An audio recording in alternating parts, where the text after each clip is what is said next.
La designación de Horacio Cartes hace que, como cuestión general, Cartes y sus familiares inmediatos, Juan Pablo Cartes Montaña, Sofía Cartes Montaña y María Sol Cartes Montaña, no sean elegibles para ingresar a los Estados Unidos. Durante su mandato, Horacio Cartes utilizó la presidencia del Paraguay para obstruir una investigación del crimen transnacional que involucraba a su socio. La obstrucción de Cartes fue diseñada para mitigar el riesgo político y legal para sí mismo. Esto le permitió a Horacio Cartes seguir participando en actividades corruptas, incluyendo sus lazos con organizaciones terroristas y otras entidades sancionadas por los Estados Unidos. Esta designación establece que los funcionarios de gobiernos extranjeros y sus familiares inmediatos sobre quienes el secretario de Estado tiene información creíble de participación directa o indirecta en corrupción significativa, no son elegibles para ingresar a los Estados Unidos. Muchas gracias, muy buenas tardes a quienes son fieles a este programa de martes 13 horas, como hoy, y jueves 13 horas que hemos dado en llamar Status Report, sobre economía, política y sociedad. Yo soy Víctor Raúl Benítez, soy economista, soy el creador y el conductor de este programa, y en el día de hoy tengo el privilegio de hablar con Benjamín Fernández Bogado. Sin ningún tipo de presentación, el tema de hoy, como ya han visto la introducción, tiene que ver con la declaración de corrupto y lazos con el narcotráfico relacionados con el expresidente de la República, don Horacio Cartes. Muy buenas tardes, Benjamín. Creo que estás escuchando.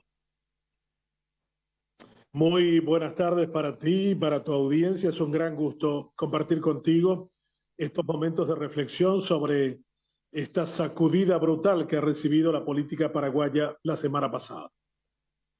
Gracias.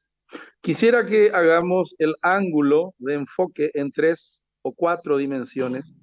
Comencemos en primer lugar por la dimensión criminal, por el delito del cual se lo acusa. Una dimensión que hay que considerar. Por ahora es el Departamento de Estado. Mejor que no sea, que sea el Departamento de Estado antes que sea el Departamento, no sé cómo le llaman allá, judicial de los Estados Unidos. En segundo lugar, tenemos la perspectiva política a la cual te acabas de referir. En tercer lugar, tenemos la perspectiva económica. Y en cuarto lugar, tenemos la perspectiva social. ¿Qué significa esto para la sociedad paraguaya? ¿Qué mensaje comunicacional, tú que eres también un comunicador exitoso? Me gustaría saber entonces lo criminal que está detrás de esto, lo político. Después yo te comentamos juntos lo económico. Y por último, la semiótica. ¿Qué debemos leer nosotros de esta situación? ¿De qué se lo acusa al expresidente, mi querido Benjamín? Por favor. La primera cuestión que es muy importante establecer como un punto de partida es qué significa la expresión significativamente corrupto. Eso para que la gente pueda entender en la expresión castellana o paraguaya del término, es cuando una persona ha sobrepasado los límites naturales de la definición de algo. O sea, ya no eres corrupto, sino eres rematadamente corrupto, diríamos en paraguayo. Cuando se dice él no es un loco, sino es un rematadamente loco, significa que va mucho más allá de lo que significa la descripción de la locura, desde la versión de Erasmo hasta cualquiera que pudiéramos darlo aquí con el doctor José Antonio Arias, por ejemplo. Entonces, la primera cuestión es gravísima, es una cuestión en la que por primera vez ingresa un presidente sudamericano. Habíamos tenido referencia de esto, la más cercana, la del expresidente Hernández en Honduras, que también recibió la misma calificación del Departamento de Estado de significativamente corrupto, y una semana después vino ya el proceso judicial donde se solicitó su extradición, que luego de haber intentado vanamente en los tribunales de su país, terminaron finalmente con extraditarlo y ahora se encuentra con un mameluco naranja en una prisión americana. La cuestión esta es que también habría que entender de que no es esto una ocurrencia del embajador americano, ni tampoco una cosa que se le ocurra al secretario de Estado Blinken. Esto viene de 6 agencias norteamericanas.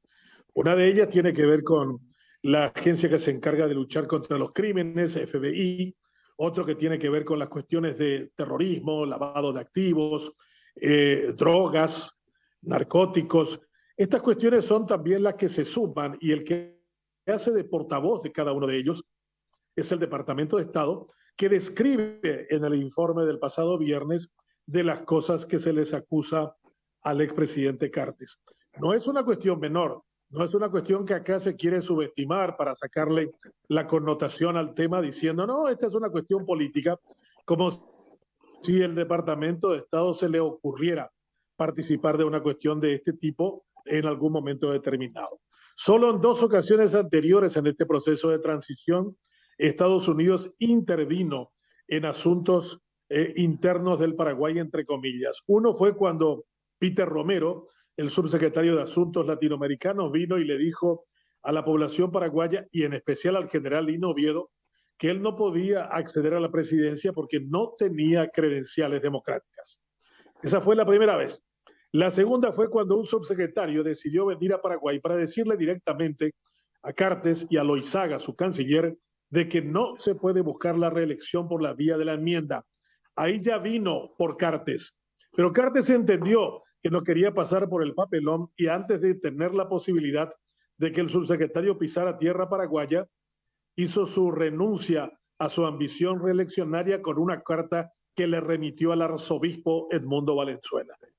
O sea, si miráramos en perspectiva, solo 2 sujetos han sido advertidos, amonestados, pero ninguno de ellos, o en ninguna de las 2 circunstancias, de una forma tan grave que ha sido la convocatoria de una conferencia de prensa, un Twitter al mismo tiempo del secretario de Estado Blinken y una participación reforzada del vocero de la Casa Blanca. O sea, la cuestión es, para que no haya dudas con respecto a esto, lo que les decimos a los paraguayos es que esto viene del ámbito más alto de la estructura administrativa del Estado norteamericano. Y si tuviéramos que usar una expresión en inglés, tal vez dirían ellos, we are fed up, estamos podridos, estamos cansados de Cartes. Y en este momento lo que describimos es nuestro hastío, nuestro cansancio. Y lo que vamos a ver ahora es la siguiente fase, en la que probablemente veremos las peticiones que vendrán desde Estados Unidos en el ámbito de la justicia, de todas las cuestiones que se les acusa al mandatario paraguayo. Y una última cuestión, Víctor Raúl. Lo que la gente debe entender detrás de esto es que realmente lo que está detrás son los intereses americanos en los que el expresidente Cartes se encuentra envuelto. Esto no es una cuestión de los intereses paraguayos. Estos son los intereses de los Estados Unidos en colisión con Horacio Cartes. Ya, haciendo una pregunta nuevamente sobre el tema, ¿a quién le renunció Cartes? ¿No fue al nuncio o fue al arzobispo de Asunción? ¿Te acuerdas? Fue al nuncio. La carta fue al arzobispo Edmundo Valenzuela. A Valenzuela, ya.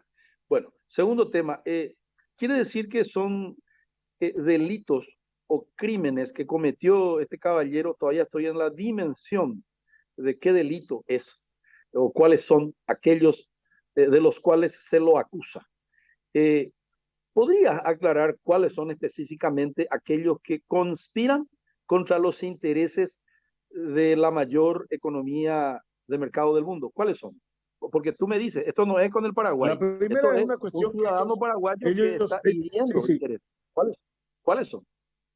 ¿Cuáles son los claro, crímenes? la primera cuestión que hace referencia es que el primer crimen, que es la palabra en inglés para delitos, you commit a crime, significa tú cometiste un delito en inglés, en español. Eso significa que la primera le dice, usaste tu cargo de presidente de la República para impedir que supiéramos de qué manera operó tu hermano del alma Darío Mesa. Eso significa que hiciste todo lo posible para que no supiéramos cómo operaba un señor que movió miles de millones de dólares y que fue calificado como el doleiro de los doleiros. Vos le ¿En protegiste, qué le dice daña los Estados Unidos. intereses? ¿En Y qué los daña? intereses ¿En son qué que daña? nosotros queremos saber cuáles son los canales de la movilización de estos recursos. Ah, ¿Quiénes ya. eran los que lavaban? ¿Con quiénes limpiaban? ¿De qué forma estaban envueltos agentes que afectan nuestros intereses como Hezbollah, que coloca bombas en países que son aliados nuestros? Nosotros queremos conocer eso y vos impediste que supiéramos. Esa es una primera calificación importante sobre el caso de Messer, que es la primera afirmación. Luego va con otros argumentos y concluye con algo tremendamente gravoso, es estuviste envuelto con terroristas, que me imagino hace referencia al envío no solo de una vez de carga de cigarrillos a través de un avión iraní venezolano con destino a Aruba. Yo creo que ese es uno de los argumentos centrales que van a utilizar cuando vengan con las cuestiones que tienen que ver con el terrorismo. Y la otra cuestión es también el lavado de drogas. El contrabando de cigarrillos en el Paraguay, y ya se ha dicho infinidad de veces, que una vez que abriste el camino del cigarrillo, como decimos en paraguayo, y ya peteso o la camión. O sea, dentro del camión va cocaína, va diferentes tipos de drogas, porque lógico, el que lleva ya aceitó a todos los controles en el camino, ya aceitó a todos los brasileros a lo largo del trayecto y no hay ningún tipo de inconveniente de llevar cigarrillos y en el medio de los mismos llevar otra cosa y otra sustancia que tiene un valor mucho más alto. Esas son las tres cuestiones centrales que yo he visto del informe que envió el Departamento de Estado calificando a nuestro expresidente de significativamente corrupto o en el lenguaje paraguayo calificado todavía de una manera mucho más gravosa, rematadamente. Estuve analizando palabra por palabra y no lo dice el señor embajador, pero en el escrito firmado hay una palabra que me llamó la atención, dice suficientemente documentado, dice. Todos estos cargos que le estamos tirando a usted, dice, son suficientemente documentados. Eso quiere decir de que tienen la prueba. No, no. Bueno, entonces con la prueba hecha, los crímenes detallados, dimensión política, doctor Benjamín. ¿Tendrías la gentileza de No, recordar, sí, la la dimensión política ahora? otra ¿Qué cuestión es que, pasa? la otra cuestión que Sí, querría agregar a tu reflexión es que, sí, no, es que tampoco hay que dejar el lado judicial que viene detrás de esto. Esto lo sí, sabe perfectamente el abogado de Cartes Ovelar y lo sabe todo el entorno jurídico, que sí. esto no se acaba en una expresión de decir te califico de tal e impido que ingreses a los No, Estados no. Unidos. No, allí en el renglón último dice, esto supone la utilización de todos los recursos del Estado americano para llegar a fondo en estas cuestiones, incluida la extradición. Esa Ya, palabra se utiliza en el informe que ha sido ya, dado a conocer por el secretario de Estado Blinken el viernes pasado. ya, ya. La dimensión política, estuve mirando algo. La estrategia que están llevando es victimizarlo políticamente. Tenemos muchos comentarios alrededor de que por qué viene ahora, que es la interna colorada, que es la concertación o es el gobierno del señor Mario Abdo el que oportunamente lo trae, etcétera, etcétera. ¿Podrías darnos una reflexión sobre la parte política ahora, saliendo un poco de lo puramente judicial? ¿Qué consecuencias políticas tiene? Porque él es un actor político, está como candidato a la presidencia del mayor partido del Paraguay, que es el Partido Colorado, tiene su candidatura el señor Peña para la presidencia y tiene toda una bancada que trabaja con él y para él. ¿Cómo queda eso políticamente? La primera cuestión que hay que subrayar es que esta no fue la primera vez que le advierten a Cartes que hasta aquí llegó tu vida política. Ya le dijeron cuando pretendió ser reelecto y le dijeron ya no más. Yo recuerdo en conversaciones con gente muy allegada a la embajada norteamericana cuando él estaba en campaña, me dijeron he is a crook, C-R-O-O-K, significa un bandido. ¿no? Y lo subrayaban una y otra vez y se reían como te ríes tú en este momento. Entonces, como finalmente la decisión paraguaya fue elegirlo, ya él tenía que saber que ya no debería correr más, debería darse por gratificado. Pero él no solamente no se dio por gratificado, ni tampoco entendió la advertencia americana de su no reelección, sino que jugó doble contra sencillo y dijo, no, voy a seguir siendo el principal actor político de este país, como aconteció en aquel tema del acta de Itaipú, donde él recuperó toda su preeminencia, porque lo tuvo Abdo de rehén. Le dijo, sin mí te hundís, y yo fui el que te salvé, a vos Velázquez y a vos Abdo Benítez. Y a partir de ahí continuaron las cosas como siempre. Imagínate que hasta ahora, recién el presidente Abdo y el comandante de la policía, Gilberto Fleitas, se enteran de que había una orden de juez en la zona de Hernandarias que hacía que la policía protegiera los cargamentos con destino al contrabando del Brasil. Y también fueran guardias privados del grupo de gerentes de Tabesa. O sea, eso demuestra que realmente él estaba muy consciente, muy seguro, muy confiado de que él era el gran actor político. Y eso lo ensoberbeció. Creyó que todavía a partir de allí podría recuperar todo su poder y jugó a ser presidente, candidato a presidente de la Junta de Gobierno y volvió a apostar por Peña y Aliana. Yo creo que él no dimensionó el lugar que tenía que desempeñar en ese momento, después de haber dejado la presidencia y haber intentado inútilmente jurar como senador con voz y voto.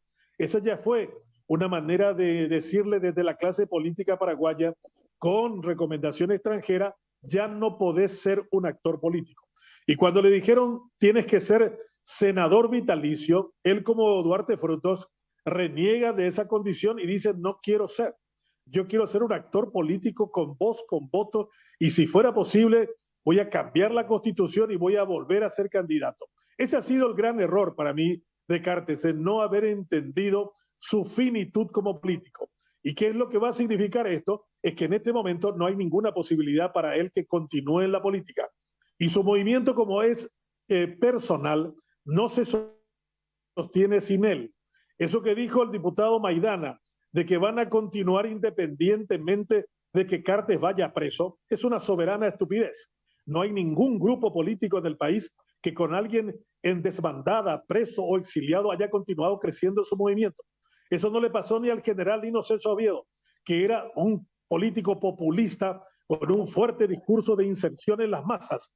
Y cuando comenzó su caída en marzo del 99 y comenzó su fuga por varias estancias de la Argentina y luego terminó vestido de travesti en Foz de Iguazú cuando lo detuvieron, ya el movimiento había perdido gran parte de sus adherentes. Y lo que vemos en la actualidad es si pasa frente al local de UNAC, ahí frente a la Facultad de Ingeniería, en el campo de San Lorenzo, en este momento yo te solicito que des una vuelta por ese lugar. Ahí no vuela una sola mosca. Y el hecho de que realmente el partido muriera es que hoy el hijo de Oviedo, miembro integrante de UNAC, el partido fundado por su padre, volvió al coloradismo y es ministro del ambiente de Abdo. Ni los hijos que sobrevivieron al general Oviedo ya creyeron en el partido fundado por su padre.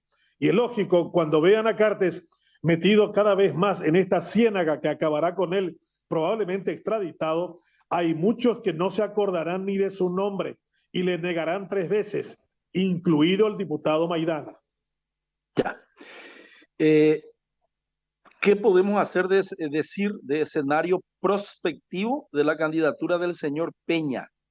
En la opción 1 no es extraditado, es imputado y sigue acá protegido por el modelo paraguayo de justicia, o va afuera, porque ayer decían algunos, aunque sea imputado o aunque sea preso, dijo uno. El señor Ovelar dijo en una entrevista, el señor Pedro Ovelar, dijo, bueno, existe la posibilidad hipotética de que venga el pedido de extradición, aún así será coronado presidente de la República o electo porque ganará las elecciones por votación democrática en diciembre, dijo el señor Pedro en la ANR, y Peña será presidente. Entonces, ante esa, te hago de abogado del diablo, ¿qué tú opinas, Benjamín? ¿Gana en la ANR estando preso o estando imputado o estando con extradición con una orden? o no gana y Peña gana la elección, se acaba esto? ¿Cómo tú lo ves? Mi percepción es que con un anulado políticamente Cartes, sin la posibilidad de ser presidente de la ANR, sin poder participar de los comicios el 18 de diciembre, no hay ninguna sostenibilidad del proyecto de Santiago Peña. Él no tiene discurso, él no tiene arraigo, que es una expresión que se usa mucho en el ámbito jurídico para decir quién está afincado en un sitio por mucho tiempo. Y el señor Peña tiene un arraigo de menos de 5 años como Colorado. O sea, es un liberal de 25 años en el padrón de su partido. O sea, tiene más arraigo en el PLRA que en el Partido Colorado. Ahora comenzarán muchos a cuestionarle eso, que anteriormente no lo hacían, porque estaban amarrados al proyecto económico de Cartes. Pero Cartes no va a tener tiempo ni para disponer de recursos, ni pensar en la candidatura de Peña, porque eso no va a cambiar su relación para con el futuro, que es lo que me imagino le debe preocupar mucho a él. No es sostenible ni la candidatura de Cartes ni la candidatura de Peña en estas circunstancias, siendo uno significativamente corrupto, la afirmación endilgada al fundador, promotor y sostenedor del movimiento Honor Colorado. Esto no puede funcionar así y hay cosas que me dan mucha risa. Algunos plantean que Cartes se enfrente al embajador americano, como se enfrentó Perón a Braden allá en el año 1950 y tanto, y que le dio la posibilidad de ganar los comicios. Pero Cartes no es Perón. Y si fuera, ya sabe lo que le espera. Eh, Algunos políticos, como el señor Ovelar de Coronel Oviedo, arengaba el día viernes o sábado, creo que, a la tropa en la ciudad de Villarrica. No recuerdo, fue en el interior. Y era un velorio. El propio Peña ponía la mano sobre la boca y miraba desorbitado el suelo. Y tú me has enseñado el body language. La verdad que el lenguaje corporal era lamentable. Luego lo veo al señor Cartes arengando y había vítores bastante, sí, ruidosos, pero no muy convencidos.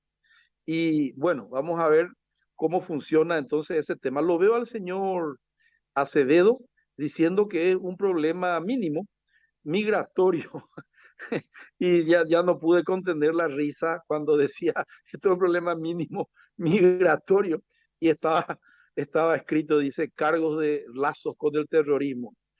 A mí nunca me negaron ninguna visa, ¿verdad? Pero conozco amigos que sí, tuvieron trámites migratorios, no pudieron justificar recursos suficientes para viajar, no le dieron un año, le dieron el año que viene, siguiente, perdón, pero en este caso no es así. Quiero entrar ahora en la parte económica y allí me voy a permitir comenzar diciéndote que hay más de 40 empresas. Creo que esa es mi parte un poco, creo que es un empresario artificial porque no está dentro de la economía de mercado, no hay libertad de información, sus empresas están todas con un flujo de caja único, un solo gran motor, que es el lago de Itaipú, es la actividad de la venta de tabaco. Legal, dicen que acá es ilegal en el Brasil. Tiene un banco muy importante, pero que en gran medida no es un banco, sino que es, algunos dicen, una actividad de divisas, ¿no? Lo que hace mucho es arbitraje de divisas, una casa de cambio grande, se nota mucho en el balance. También tiene una cementera que está muy endeudada, muy apalancada. No sé si 400 millones de dólares por ahí deben todo el sistema financiero paraguayo. Eh, Él va a tener que pagar eso seguramente. Yo no conozco mucho de ese tema, pero todas las empresas que tienen compliances deben en este momento revisar un poco qué tipo de relación tiene con el señor Cartes. Y yo creo que no va a haber ningún problema de corrida, de nada de eso, porque la institucionalidad del sistema financiero paraguayo es muy sólida. Creo que todo se está manejando muy bien. De hecho, no hay escándalos, ni creo que tampoco haya. Eso para tranquilidad de quienes están viendo la televisión. Somos un diario, una televisión muy seria. Sin embargo, hay sí algo donde sí quiero poner el dedo en la llaga y quiero escuchar tu opinión, Benjamín. Michael Sandel, un recomendado tuyo, a quien lo acabo de leer, y tú también lo has leído, dice que existe una meritocracia falsa y que para mí una muestra representativa es el señor Horacio Cartes, como el hombre que se hace a sí mismo y que es exitoso dentro del mercado, bla, bla, bla, bla, bla. Fue invitado por la UIP, el señor Duarte, a dar conferencia. Ahora Duarte ya dice, bueno, que lo investiguen. Y casi todos aquellos que eran sus admiradores de hace 72 horas o menos de una semana, hoy lo están negando en el modelo que acabas de citar antes de que el gallo cante 3 veces. Eh, él es solamente en la parte, lo vuelvo a repetir, la parte institucional no va a haber problema, ahora en la parte semiótica.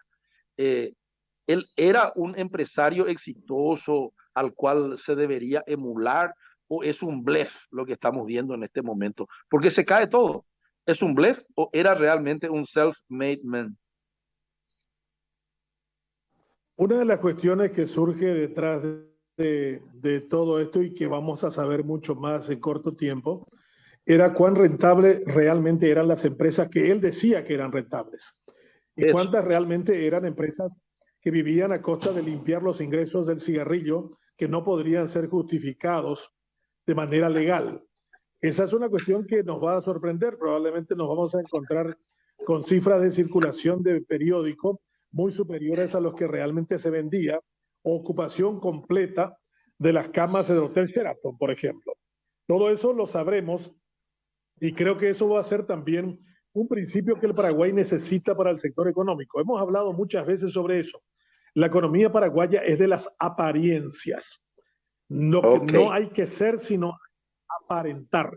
Y esa ha sido para mí una característica de la gran mayoría de nuestros empresarios, que incluso me decía uno de ellos bastante exitoso, en el Paraguay, Benjamín, incluso cuando te va bien, tenés que decir que te va mal, porque la simulación es central para la sobrevivencia.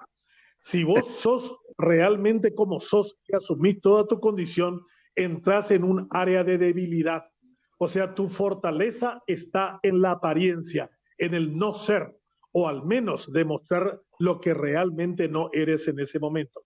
A mí me parece que en ese sentido, y vamos a ver en estas próximas semanas, muchas de las empresas internacionales con las que Cartes o su grupo se ufanaba con anterioridad de tener trato, cuántos se siguen quedando con él y cuántos comienzan a decirles, miren, no podemos seguir con un significativamente corrupto en nuestras relaciones. Vos en realidad no nos ayudás para nada y cómo van a comenzar a golpearnos al interior de la propia estructura norteamericana. Yo viví en ese país casi 10 años y conozco muy bien el temperamento anglosajón. Muchas de estas cuestiones no tienen ningún tipo de problema cuando vienen y te dicen, Mr. Cartes, this is not personal. Este no es una cuestión particular contigo, pero ya no podemos continuar haciendo negocios como veníamos haciendo. Y en ese momento le dirán, se acabó nuestra relación o vamos a tener que buscar nuevos intermediarios dentro de este negocio.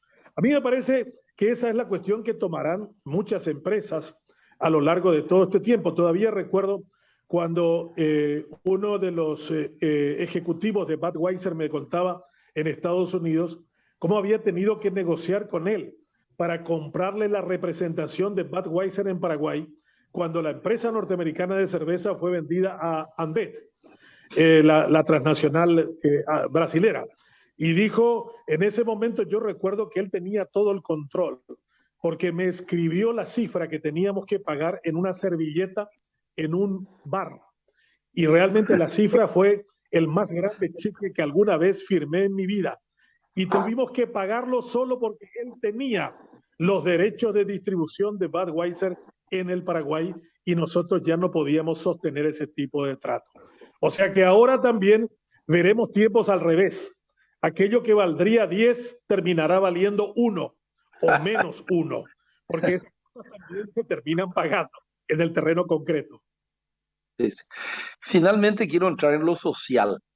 En Hamlet, uno de los personajes, la obra de Shakespeare, grita de pronto y dice, oh, dice, Dios mío, me ha pasado una tragedia, dice, ¿qué te ha pasado? Reputación, reputación, te has herido, le dice el otro. No, no, no, nada, estoy sano, dice, pero reputación, reputación, no tengo ninguna herida, pero lo he perdido todo, porque perdí mi reputación, dice. Y eso ya es la parte social, y tú lo acabas de decir, que después se transfiere en lo económico, en la precificación de tus empresas, el poder que puedas tener en lo político, etcétera. Pero dejemos ya eso atrás. Las instituciones paraguayas son sólidas.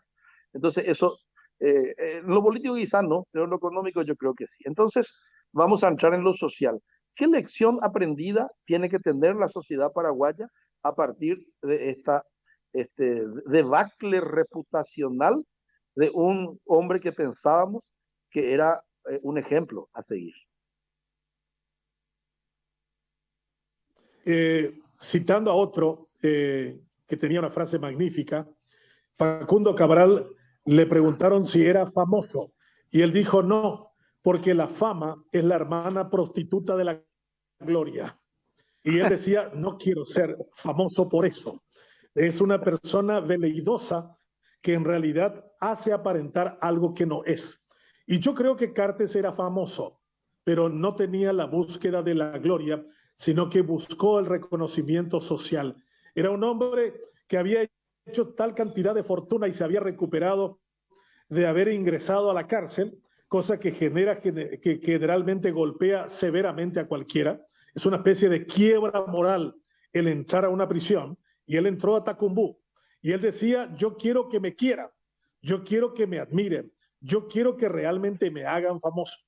Y yo creo que lo consiguió, compró todo eso y consiguió ser un actor político, llegó a la presidencia, pero ahora esa forma reputacional cayó por completo. Utilizando la licencia de Facundo Cabral, yo diría que se cayó el techo del prostíbulo. Y eso significa básicamente de que realmente la búsqueda de la gloria se vuelve absolutamente imposible. En el Paraguay siempre está la teoría aquella de es bandido, pero genera empleo. Es muy frecuente en el Paraguay que mucha gente sepa quién ha sido, por ejemplo, el pastor del avivamiento en Curuguatí. Todo el mundo puede saber el pastor Ifrán a qué se dedicaba. Si comienza comprando una discoteca y lo transforma en un templo que vale $1,500,000, yo estoy seguro de que el que hacía la mezcla en el trabajo de albañilería, en la reconstrucción del lugar, sabía perfectamente quién era Ifrán. No había ninguna razón para eso. La economía negra, que es una economía inmensa en el Paraguay, tiene esas características. Hay mucha gente que toma como elemento natural eso, el tener un amigo o un pariente corrupto, porque realmente ese es alguien que le puede resolver sus problemas dentro de una institucionalidad rota y quebrada como la nuestra. Cuando una persona dice, por ejemplo, petit popea y corrupto, pero Icatuya lleva al EGC, lo que está diciendo es, aunque sea un hombre malo, distorsionado, yo puedo recurrir a él cuando tenga algún tipo de necesidad. Esa frase muy extraordinariamente lograda del Papa Francisco, que vino varias veces y Cartes lo visitó varias veces en el Vaticano, dice que trabajar para un corrupto es como llevar el pan con arena para que se coman tus hijos en el desayuno. Esa metáfora es bastante interesante. O sea, un montón de gente va a estar diciendo, y sí, yo pasé toda una vida comiendo pan con arena. Me sacó cálculos biliares, pero eso es una cuestión secundaria. Hay mucha gente que aprendió a vivir con el bandido de al lado y considera absolutamente normal que eso acontezca. Inclusive, eso pasa en nuestras relaciones cotidianas, en nuestro ámbito familiar, en el que, por ejemplo, el bandido es bien visto porque trae la música, porque paga la comida, porque hace el asado más enjundioso de la familia. Yo creo que lo que nos enseña en términos de sociedad es que si seguimos admirando al bandido, al crook, nos terminamos pareciendo a él y damos la impresión de que queremos cínicamente un país diferente cuando en realidad somos cómplices y sostenedores de los corruptos. Muchísimas gracias, Benjamín. Debido al tiempo, vamos a grabar en YouTube, vamos a repasar varias veces. También voy a pasar al Brasil. Mis alumnos han pedido, va a ir a São Paulo, va a ir a Buenos Aires este material. En portugués decimos que o pulo do gato es que temos nossos bandidos de estimação y o cara se ferrou, se ferró el tipo. Y creo que llegó el momento en que también nosotros evitemos que el país o la sociedad paraguaya se ferre, se funda, porque la corrupción o ser corrupto no es obligatorio. Muchísimas gracias y muy buenas tardes. Gracias a ti, Víctor Raúl Benítez, y gracias por invitarme a reflexionar sobre este tema que es histórico, que es trascendente y que nos convierte al Paraguay en el primer país que tiene un expresidente de la República rematadamente corrupto, según el Departamento de Estado. Hasta la próxima. Hasta la próxima. Gracias.